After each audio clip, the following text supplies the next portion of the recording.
নমস্কাৰ বন্ধুসকল, মোৰ এটি নতুন ভিডিঅ'লৈ আপোনালোকক স্বাগতম জনাইছোঁ। আজি মই ঘৰৰ পৰা ওলাই আহিছোঁ, বাহিৰত অলপ ফুৰিব আহিলোঁ আৰু ইয়াতে পানী চাব আহিছোঁ।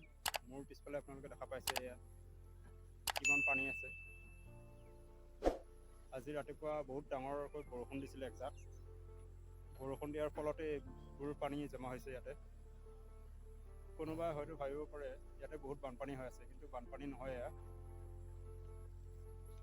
একজাক বৰষুণৰ বাবে এনেকুৱা হৈছে পানীবিলাক।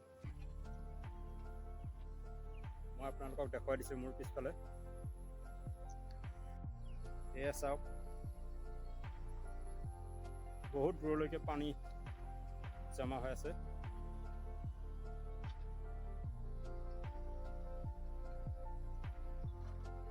কেৱল পানী আৰু পানী।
ক'ত?